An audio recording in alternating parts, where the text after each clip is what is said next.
네, 오늘 주님 주신 말씀은 요나서입니다.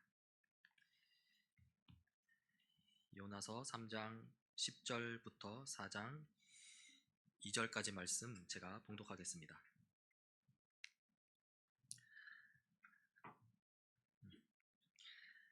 하나님이 그들이 행한 것, 곧 그 악한 길에서 돌이켜 떠난 것을 보시고 하나님이 뜻을 돌이키사 그들에게 내리리라고 말씀하신 재앙을 내리지 아니하시니라.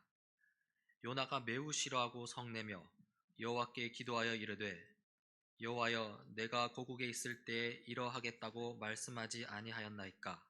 그러므로 내가 빨리 다시스로 도망하였사오니 주께서는 은혜로우시며 자비로우시며 노하기를 더디하시며 인애가 크시사 뜻을 돌이켜 재앙을 내리지 아니하시는 하나님이신 줄을 내가 알았음이니이다. 아멘.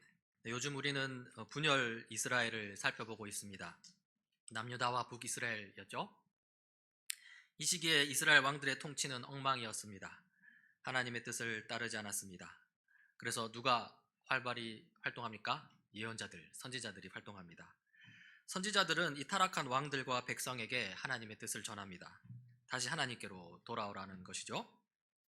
이런 선지자들 중에서 우리 지난 주일에는 호세아 선지자를 살펴보았습니다. 하나님을 알려면 제대로 알아라 그랬습니다. 그리고 오늘은 이 요나 선지자에 대해서 좀 살펴보고자 하는데요. 요나 선지자도 이 분열 이스라엘의 시기를 살았던 인물입니다. 열왕기하 14장 25절에 요나가 등장하는데요. 한번 제가 그 부분을 읽어보겠습니다. 여로보암 2세는 이스라엘의 국경을 하맛 어기로부터 아라바 바다까지 회복하였다. 주 이스라엘의 하나님께서 그의 종인 가드 헤벨 사람 아밋데의 아들 요나 예언자를 시켜 하신 말씀이 이렇게 이루어졌다. 이 아밋데의 아들 요나 선지자가 이 북이스라엘 막바지 여로보암 2세 시대에 예언 활동, 선지자 활동을 했다고 나옵니다. 그리고 요나서 1장 1절인데요. 이렇습니다. 주님께서 아밋데의 아들 요나에게 말씀하셨다. 이 아밋데의 아들 요나, 이 동일한 인물이 등장하고요. 이렇게 요나서 이야기가 시작됩니다. 하나님께서 이 요나에게 말씀하십니다. 너는 어서 저 큰 성읍 니느웨로 가서 그 성읍에 대고 외쳐라. 그들의 죄악이 내 앞에까지 이르렀다. 이 저 큰 성읍 니느웨라고 했는데요. 이 니느웨 성읍은 나중에 이 북이스라엘을 멸망시킨 이 아시리아 제국에 속한 큰 도시입니다. 한마디로 이 북이스라엘의 원수나라, 원수 도시라고 할 수 있습니다. 그리고 이 큰 성읍 니느웨가 지금 어떠하다고 합니까? 죄악이 가득하다고 합니다. 죄악이 차고 넘쳐서 하나님 앞에까지 이르렀다고 합니다. 그래서 하나님께서 이 요나 선지자에게 명령하시는데요. 이 심판과 경고, 회개의 메시지를 전하라고 하십니다. 그런데 이 요나의 반응이 의외입니다. 3절입니다. 그러나 요나는 주님의 낯을 피하여 스페인으로 도망하려고 길을 떠나 욥바로 내려갔다. 마침 스페인으로 떠나는 배를 만나 뱃삭을 내고 사람들과 함께 그 배를 탔다. 주님의 낯을 피하여 스페인으로 갈 셈이었다. 요나는 왜 스페인으로 가려고 했을까요? 니느웨로 가려면 동쪽으로 가야 합니다. 하지만 요나가 가려고 하는 스페인은 그 반대편 서쪽에 있거든요. 그러니까 요나는 지금 이 니느웨로 안 가고 그 반대편, 안 가려고 그 반대편으로 가려고 지금 길을 쓰고 있는 것입니다. 자, 왜일까요? 그 이유를 아까 살펴본 열왕기하 14장 25절에서 엿볼 수 있습니다. 열왕기하 14장 25절은 이랬습니다. 여로보암 2세는 이스라엘의 국경을 하맛 어기로부터 아라바 바다까지 회복하였다. 주 이스라엘 하나님께서 그의 종인 가드 헤벨 사람 아밋데의 아들 요나 예언자를 시켜 하신 그 말씀이 이렇게 이루어졌다. 그러니까 북이스라엘의 영토가 크게 회복되었다는 것을 요나 선지자가 예언한 것이죠. 여로보암 2세는 이 북이스라엘에서 상당한 번영을 누린 인물입니다. 지난 설교에서도 살펴보았는데요. 어떤 신학자는 이 여로보암 2세 시기를 솔로몬의 황금 시대와 견줄만 하다고까지 이야기합니다. 이 북이스라엘 여로보암 2세는요, 신앙적으로는 타락했지만, 하지만 하나님의 숨겨진 뜻 가운데 번영을 누렸다는 것입니다. 이런 번영을 예언한 인물이 바로 요나 선지자라는 것이죠. 자, 한번 보십시오. 요나는 지금 여로보암 2세 때 북이스라엘의 번영을 예언하고 있습니다. 그렇다면 요나는 어떤 마음으로 이런 예언을 하고 있을까요? 타락한 여로보암 2세의 통치임에도 불구하고 그가 다스리는 북이스라엘의 번영을 예언하라 하시니 이게 어떻게 된 일인가? 도저히 이해할 수가 없구나. 이런 생각을 가지고 억지로 예언했을까요? 그런 것 같지는 않습니다. 이 요나 선지자는 이 조국이었던 북이스라엘 나라가 잘 되길 원했던 것 같고요. 비록 북이스라엘 나라가 지금 신앙적으로 타락하였으나 하나님께서 번영 주심을 깨닫고 북이스라엘이 하나님께로 돌아오길 원한 것 같습니다. 그러니까 이 조국에 대한 사랑이 좀 깊었던 것이죠. 그런데요, 신앙적으로 타락했는데 하나님께서 번영 주셨다는 것을 과연 이 백성들이 깨달을 수 있을까요? 하나님을 멀리하고 우상을 숭배하고 있는 상태에 있는데 어떻게 하나님께서 하신 일을 깨달을 수 있겠느냐 하는 것이죠. 오히려 바알 우상이 번영을 주었다고 착각할 가능성이 더 큰 것은 아닌가 그런 생각이 듭니다. 따라서 이 북이스라엘의 번영을 예언하는 선지자 요나의 마음에는요, 이 팔은 안으로 굽는다는 격언이 좀 그대로 적용되고 있는 것 같습니다. 이 조국에 대한 이 지나친 사랑이죠. 분별력 없는 사랑이라고 할 수 있습니다. 어쨌거나 이 요나는 자기 나라가 잘 되었으면 하는 마음이 있었고요. 이런 마음의 태도가 바로 요나서 1장 3절의 행동을 불러일으킨 것입니다. 그러니까 니느웨의 아시리아 제국, 자기가 사랑하는 북이스라엘 나라를 괴롭히는 원수나라, 원수도시, 그 도시를 향하여서 회개하라는 메시지, 그러면 하나님께서 용서해 주겠노라 하는 그 메시지를 전하고 싶은 생각이 전혀 없었던 것입니다. 그래서 이 니느웨 반대편 서쪽 스페인으로 도망을 한 것입니다. 자, 하나님의 계획을 거부하려는 이 요나의 이 계획은 성공했을까요? 성공할 수가 없겠죠. 하나님의 계획을 어찌 이길 수 있겠습니까? 하나님께서 이를 어떻게 이루어 가시는지 요나서에 쭉 나오는데요. 1장 4절입니다. 주님께서 바다 위로 큰 바람을 보내시니 바다에 태풍이 일어나서 배가 거의 부서지게 되었다. 이 스페인을 향하는 배를 타고 도망치는 요나입니다. 그러자 하나님께서 큰 풍랑을 보내셔서 요나의 계획에 차질을 불러일으키는 것이죠. 무신론 사회인 척하는 오늘날과는 달리 이때에는 공공연한 신들의 시대입니다. 드러내놓고 온갖 신들을 숭배했는데요. 배의 선원들은 도대체 어느 신을 노엽게 했는지 알아보자고 했습니다. 제비를 뽑았습니다. 그 결과 요나가 뽑혔습니다. 선원들은 이 요나가 섬기는 하나님의 분노를 달랜다는 이유로 어쩔 수 없이 요나를 바다로 내던지는데요. 이때 하나님께서 또 일하십니다. 주님께서는 큰 물고기 한 마리를 마련하여 두셨다가 요나를 삼키게 하셨다. 요나는 사흘 밤낮을 그 물고기 뱃속에서 지냈다. 이렇게 요나는 물고기 뱃속에서 3일 밤낮을 지냈는데요. 그 시간 동안 요나는 하나님께 기도합니다. 쭉 길게 나오는데요. 그 중에 일부를 보면요, 이렇습니다. 내가 고통스러울 때 주님께 불러 아뢰었더니 주님께서 내게 응답하셨습니다. 내가 스올 한가운데서 살려달라고 외쳤더니 주님께서 나의 호소를 들어주셨습니다. 나는 감사의 노래를 부르며 주님께 희생 제물을 바치겠습니다. 소원한 것은 무엇이든지 지키겠습니다. 구원은 오직 주님에게서만 옵니다. 이전에 요나는 이 선지자로서 자격이 별로 없어 보였는데요. 이 정도의 고백이라고 하면 좀 그래도 선지자답다 싶습니다. 그리고 이제 하나님께서 이 물고기에게 또 명령을 내리시고요. 그리고 요나에게 선지자로서의 사명을 감당하라 하십니다. 주님께서 그 물고기에게 명하시니 물고기가 요나를 뭇에다가 뱉어냈다. 주님께서 또다시 요나에게 말씀하셨다. 너는 어서 저 큰 성읍 니느웨로 가서 이제 내가 너에게 한 말을 그 성읍에 외쳐라. 이제 요나는 하나님의 명령대로 외치는데요. 3장 4절입니다. 요나는 그 성읍으로 가서 하룻길을 걸으며 큰 소리로 외쳤다. 40일만 지나면 니느웨가 무너진다. 이 하룻길을 걸었다고 하는데요.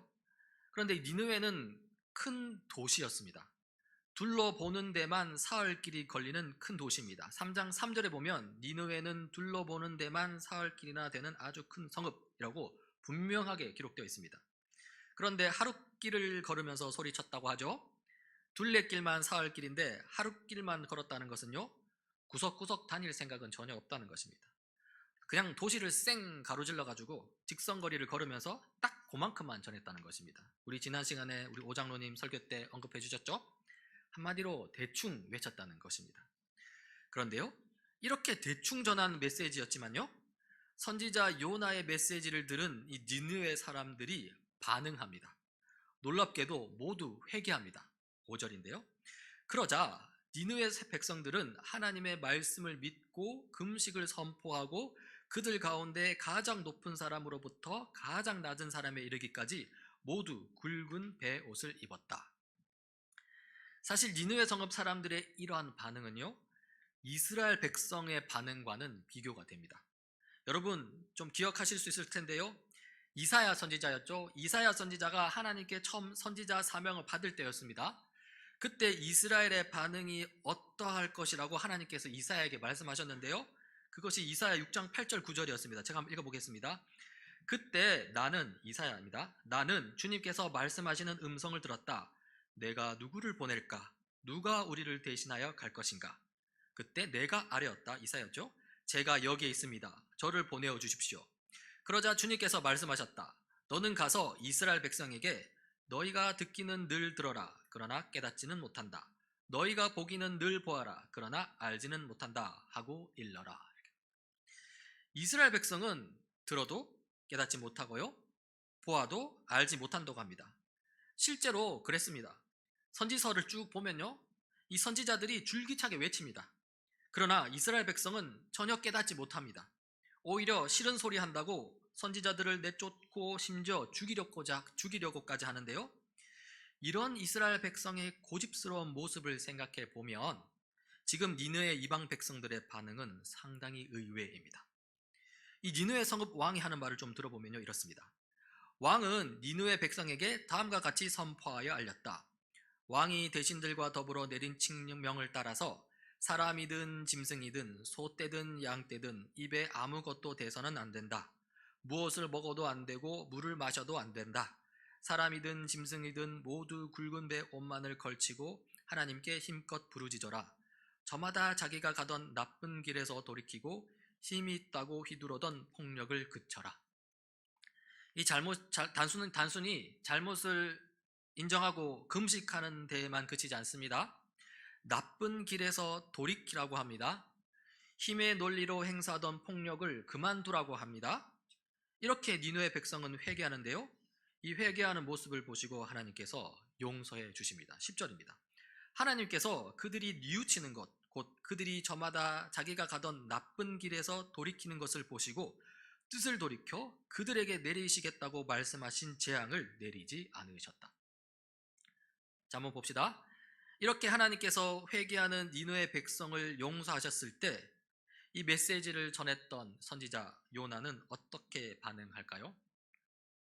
물고기 뱃속에서 고백했던 그 마음으로 이방 백성을 용서하시고 구원하신 하나님을 찬양했을까요? 아쉽게도 그렇지 않았습니다. 앞서 살펴보았듯이 요나는 자기 나라 북이스라엘에 대한 애국심이 무척 강한 선지자였습니다. 이 정도면 한 민족주의자라고 할 수 있는데요, 자기 민족을 중시하면서 자기 민족의 이익을 위해서 움직인다는 것이죠. 그런 민족주의적인 성향이 다시 그대로 올라옵니다. 그래서 4장 1절입니다. 요나는 이 일이 매우 못마땅하여 화가 났다. 이 일이 매우 못마땅하여서 화가 났다고 하죠. 자기 민족 이스라엘을 괴롭히는 아시리아 제국의 니느웨 성읍 백성을 살려준다 하니 못마땅하다는 것입니다. 화가 난다는 것입니다. 얼마나 화가 났는지 자기 목숨을 거두어 달라고까지 합니다.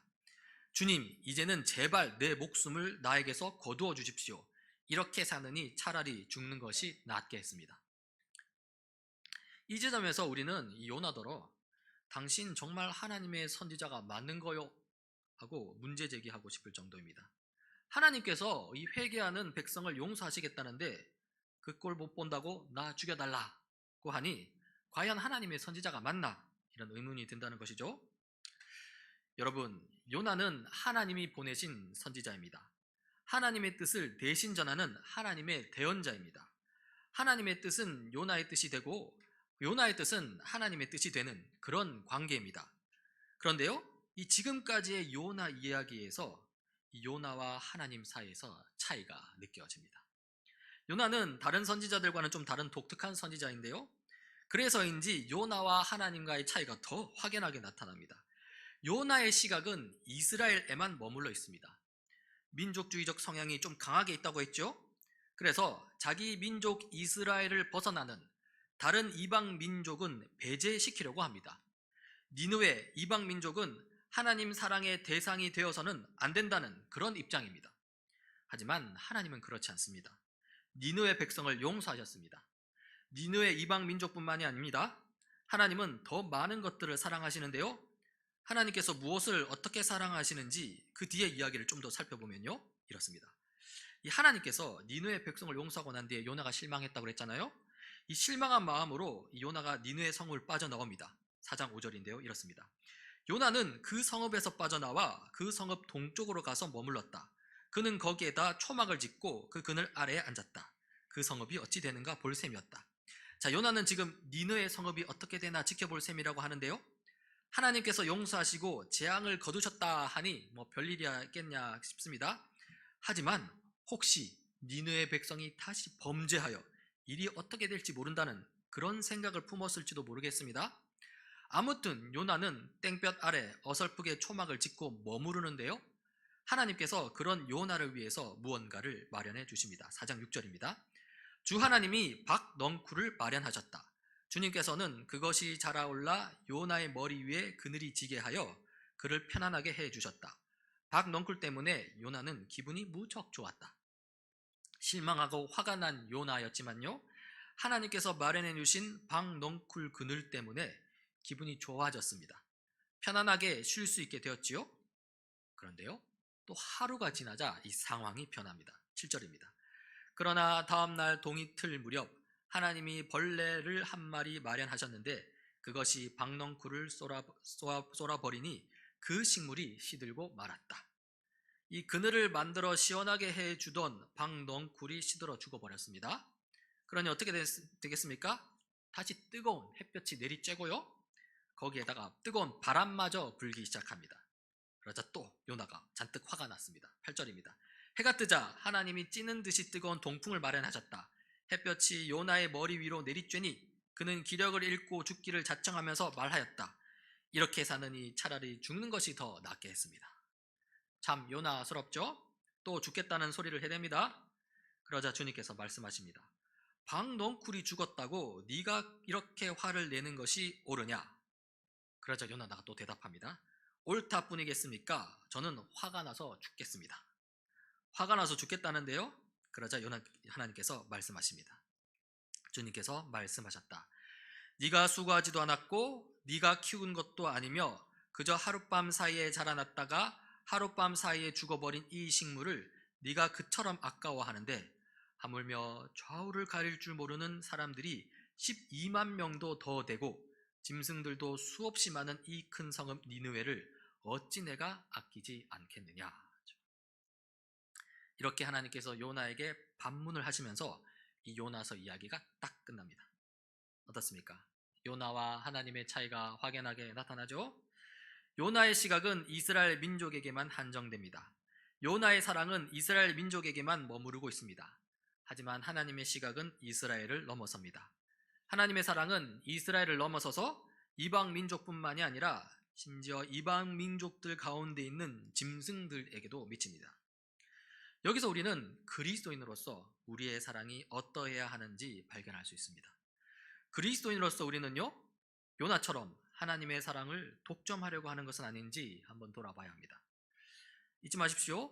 요나는 하나님의 선지자입니다. 하나님의 선지자마저 왜곡된 사랑관을 가졌습니다. 그러니까 민족주의에 빠진 사랑이죠. 우리 그리스도인도 충분히 그런 미성숙함에 빠질 수 있습니다. 하지만요, 그렇게 해서는 안 됩니다. 하나님의 사랑을 받는 우리의 사랑은요, 제한이 없어야 합니다. 이것이 바로 요나서 이야기가 우리에게 말하고자 하는 바입니다.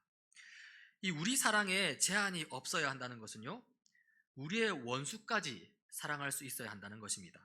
이것은 오늘 요나서가 아주 분명히 보여주는 것입니다. 북이스라엘 민족주의자 요나에게는요, 니느웨 성읍 아시리아 제국은 북이스라엘을 괴롭히는 원수일 뿐입니다. 그런데 하나님께서 그 원수를 사랑하라고 하시죠. 손수 니느웨 아시리아를 향한 사랑을 보여주십니다. 니느웨로 하여금 회개케 하고 그리고 니느웨를 용서해 주십니다. 그렇다면 오늘날 우리에게 원수는 어디에 있을까요? 우리를 괴롭히는 원수는 누구냐는 것입니까? 남편과 아내가 원수입니까? 그러면 남편과 아내를 사랑하십시오.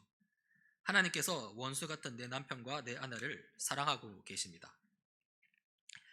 요나가 민족주의자 선지자라고 했는데요, 우리도 요나 못지않은 민족주의자 그리스도인들입니다. 하나님께서는 요나더러 니느웨를 사랑하라고 말씀하시는데요, 우리도 마찬가지입니다. 일본을 사랑해야 합니다. 비슷한 의미에서 북한도 사랑해야 합니다. 오늘날 우리 사회를 양분짓는 그 어두운 기운이 있죠? 바로 이념이라는 기운입니다. 오늘날 우리 사회에서 이 이념은요, 돈에 필적하는 우상의 위치를 차지하고 있는 것 같습니다. 이 영역에서도 우리는 자주 요나와 같이 행동하는데요, 나와 이념적 성향이 같으면 사랑합니다. 하지만 이념적 성향이 다르면 사랑하기 좀 힘듭니다. 심하면 원수 취급합니다. 이 이념이라는 우상을 무너뜨려야 합니다. 어떻게 무너뜨릴 수 있을까요? 보수주의자는 진보주의자를 사랑해야 하고요, 진보주의자는 보수주의자를 사랑해야 합니다. 그렇다면 어떻게 해야 사랑할 수 있을까요? 이게 문제잖아요. 보수와 진보, 진보와 보수가 서로를 사랑하기 위한 아주 중요한 원칙 하나가 있습니다. 그 원칙은요, 보수의 가치와 진보의 가치를 옳고 그름으로 접근하지 않는 것입니다. 보수는 옳고 진보는 틀렸다, 이렇게 하면 안 됩니다. 진보는 옳고 보수는 틀렸다, 이렇게도 하면 안 됩니다. 옳고 그름의 문제로 이 진보와 보수를 판단하려고 하면요, 절대 서로를 사랑할 수 없습니다. 옳고 그름의 문제로 이 진보와 보수를 판단하려고 하면요, 진보는 보수를 변화시켜야 합니다. 진보는 옳고 보수는 틀렸기 때문입니다. 반대로 보수는 진보를 뜯어 고쳐야 합니다. 보수는 옳고 진보는 틀렸기 때문입니다. 그렇게 하려다가 싸움이 나는 것이죠. 사랑하지 못하고 미워하게 되는 것입니다. 이 진보와 보수의 관계는요, 남편과 아내의 관계와 유사합니다. 흔히들 하는 이야기가 있지 않습니까? 아내는 양변기 뚜껑을 내려놓아야 합니다. 남편은 양변기 뚜껑을 올려두어야 합니다. 그런데 이게 무슨 옳고 그름의 문제입니까? 그냥 생활 방식의 차이입니다. 이런 문제로 서로를 변화시키려고 하면요, 싸움만 납니다. 그냥 존중해주면 됩니다. 서로 이렇게 이야기하는 것입니다. 여보, 양변기 뚜껑을 올려놓은 당신의 생활 방식을 존중할게요. 그렇죠? 그럼 또 이렇게 말해야죠. 그렇게 말해주니 고맙소. 나도 양변기 뚜껑을 내려놓는 당신의 생활 방식을 존중하겠소. 진보와 보수도 마찬가지입니다.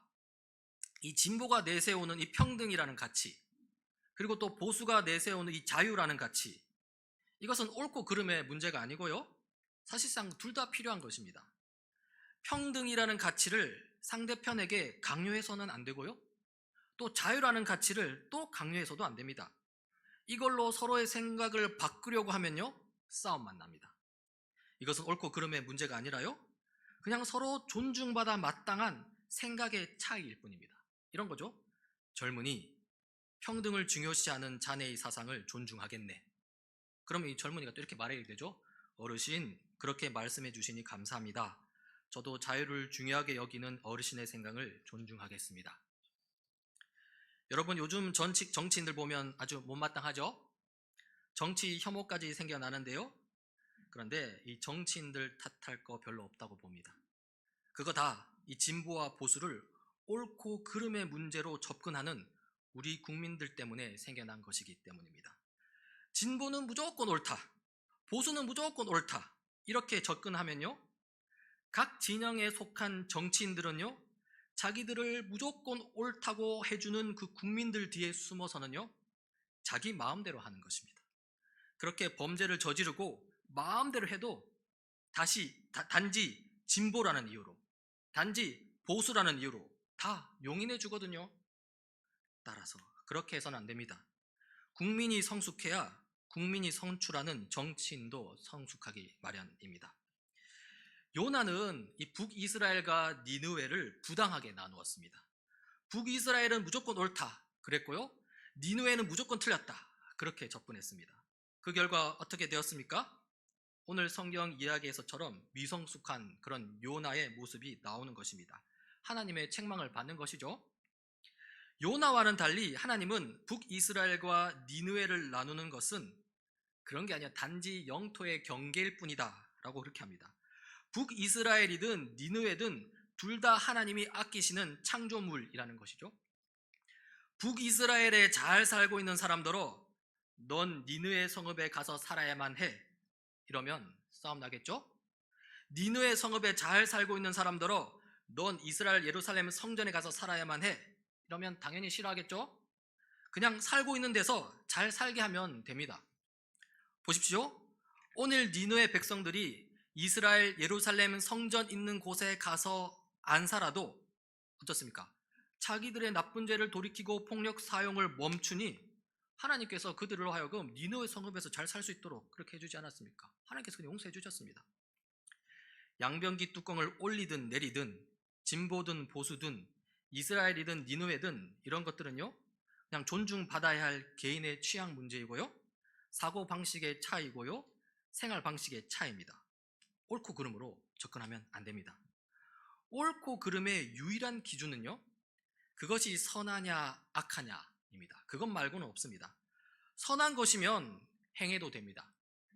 악한 것이면 행해서는 안 됩니다. 양변기 뚜껑을 올리는 것도 내리는 것도 선한 것이고요. 선한 거 맞죠? 그렇죠? 시원하게 배변을 보는 거는 아주 하나님 보시기에 선한 것입니다. 진보의 평등 가치와 보수의 자유 가치도 선한 것이고요. 그렇죠? 누구도 부인할 수 없습니다. 이스라엘에서 사는 것도 그리고 니느웨 성읍에 사는 것도 다 악할 것 하나 없는 그냥 선한 것입니다. 그러니까 다 존중받아 마땅하다는 것입니다. 오히려 이 지점에서 악행은요 옳고 그름으로 나눌 수 없는 것을 옳고 그름으로 나누려는 이 분열의 태도입니다. 하나님은 지금 그런 모습을 보이고 있는 요나를 책망하고 있는 것입니다. 그렇게 하지 말라 그렇게 하고 계시죠. 자, 지금 우리는 요나를 자꾸 책망하고 있는 하나님을 봤는데요.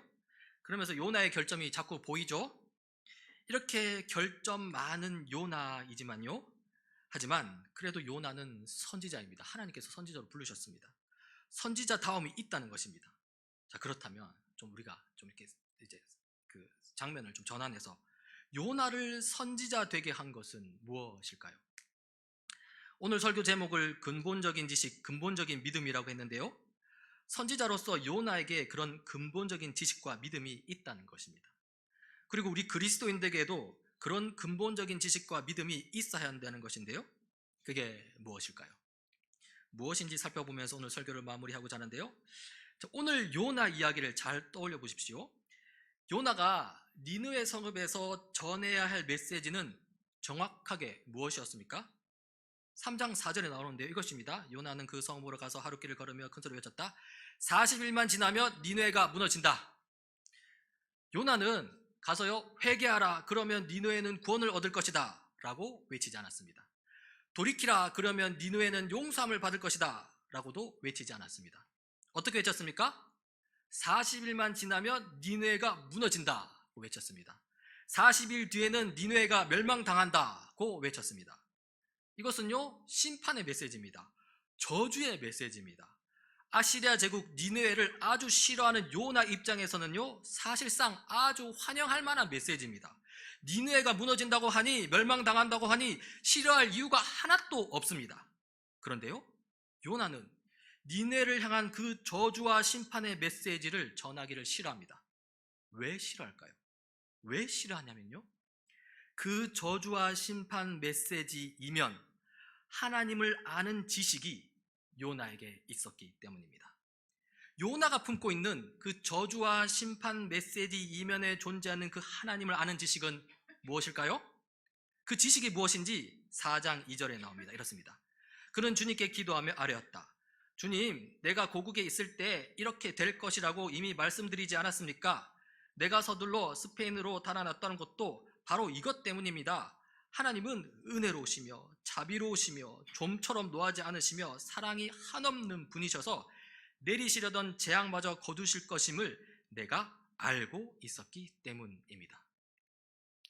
저주와 심판 메시지 이면에 담긴 하나님을 아는 요나의 지식은 무엇입니까? 바로 하나님은 은혜로우시며 자비로우시며 좀처럼 노하지 않으시며 사랑이 한없는 분이라는 지식입니다. 그리하여 내리시려던 재앙마저 거두실 분이라는 지식입니다. 결국에는 니느웨를 용서하고 말 것이라는 그런 하나님을 아는 지식입니다. 여러분, 이 근본적인 지식, 이 근본적인 믿음이 바로 선지자로서의 자격입니다. 요나는 그런 자격이 있었습니다. 그래서 선지자로 부르심을 받은 것입니다. 이것은 요나뿐만이 아니라요, 모든 선지자들이 다 그렇습니다. 선지자들은 심판과 저주의 메시지를 전하는 사람들입니다. 그와 동시에 회개하면 언제든 용서하려는 하나님의 마음을 이해하는 그런 사람들입니다. 그런데요, 한 걸음 더 나아가서 요나의 이러한 하나님을 아는 지식은요, 그러니까 사랑이 한이 없으셔서 내리시려던 재앙마저 거두시는 하나님이라는 이 지식은요, 단지 요나에게 머리로만 아는 지식에 그치지 않았습니다. 이 근본적인 지식과 이 근본적인 믿음은요, 요나를 움직이게 만들었었습니다. 행동하게 만들었고요, 실천하게 만들었습니다. 다시 말해서요, 그 근본적인 지식은요, 요나에게 아주 실천적인 지식이었습니다. 이 근본적인 지식과 믿음이 어떤 식으로 요나를 움직였고 요나의 행동을 유발시켰죠? 바로 니느웨 반대편 스페인으로 향하는 배를 타게 만들었다는 것입니다. 여러분, 스페인으로 향하는 배편은 수천 킬로미터를 가야 하는 거리입니다. 기술이 발달하지 않았던 그 옛날에 그 먼 거리를 배로 간다는 것은 한마디로 목숨을 건 모험입니다. 실제로 요나가 탄 배는 풍랑을 만나 거기에 탄 모든 사람들이 죽을 뻔했습니다. 원수를 미워하는 지독한 민족주의적인 성향과 이 하나님을 향한 확고한 근본적인 지식과 믿음이 이 요나를 스페인으로 향하는 배를 타게 만든 것입니다. 니느웨를 싫어하는 마음을 가지고 니느웨를 용서하고자 하는 하나님의 계획을 어떻게든 막아보려고 한 것입니다. 이렇게 보면 요나는 참 부족한 선지자입니다. 스페인으로 도망친 것은 잘한 행동이 결코 아닙니다. 그것을 정당화시킬 수는 없습니다. 하지만요, 스페인으로 도망치는 그 행동을 통해 오히려 역설적으로 우리는 요나에게서 선지자의 자격을 봅니다. 사랑 많으신 하나님에 대한 근본적인 지식, 그 근본적인 믿음, 그 지식과 믿음이 전혀 이 뜻밖의 장소에서 지금 발견되고 있는 것이죠. 우리도 마찬가지입니다. 요나처럼 부족한 그리스도인입니다. 하지만 그렇다고 그리스도인의 자격을 포기할 수는 없습니다. 충분하지는 못할지라도 이 필수적인 자격은 갖추어야 합니다. 그리고 그 자격은 하나님의 사랑이 한이 없으시다는 것을 아는 지식입니다. 그 자격은요, 한없는 사랑 베푸시는 하나님을 믿는 믿음입니다. 사랑이 끝이 없으신 하나님께서 비록 부족하나 근본적인 참된 지식을 가진 요나에게 마지막으로 말씀하십니다. 하물며 좌우를 가릴 줄 모르는 사람들이 12만 명도 더 되고 짐승들도 수없이 많은 이 큰 성읍 니느웨를 어찌 내가 아끼지 않겠느냐. 요나는 이 하나님의 이 마지막 이 반문을 들으면서 아마 정신이 퍼뜩 들었을 것입니다. 그리고 우리도 마찬가지입니다. 사랑이 끝이 없으신 하나님께서 우리에게 말씀하십니다. 너희들이 부당하게 원수 삼고 있는 남편과 아내를, 직장 선배와 후배를, 북한과 일본을, 진보주의자와 보수주의자를, 그리고 그 수많은 이웃과 사람들을 어찌 내가 아끼지 않겠느냐. 여러분, 올해 표를 정해봤습니다. 그래서 주보에도 나오고 그렇겠죠. 하나님을 힘써 알자라고 정해봤는데요. 비록 부족한 요나였지만 그러나 요나처럼 근본적인 측면에서 하나님을 알아가는 우리가 되길 바랍니다. 그리고 그 근본적인 지식과 그 근본적인 믿음을 바탕으로 하나님이 사랑하신 모든 것들, 하나님이 사랑하신 모든 사람들을 하나님과 동일한 마음으로 사랑할 수 있는 우리가 되길 간절히 바랍니다. 같이 기도하시겠습니다. 하나님 아버지, 주님은 우리를 사랑하시되 죽기까지 사랑하신 분이심을 이 시간 고백합니다. 그 무한하신 사랑 가운데 우리 안에 잘못된 분열의 생각, 막힌 담을 허물어뜨리시고 서로를 존중하고 인정하면서 진정한 통합을 이루어가는 공동체가 되게 하옵소서. 특히 하나됨을 이루어가는 과정 속에서 선과 악을 분별할 수 있는 능력을 주셔서 거룩한 하나님 나라를 드러내는 저희들이 되게 하옵소서. 주님, 주님을 더 알길 원합니다. 은혜의 중보자 되신 예수님 이름으로 기도드립니다. 아멘.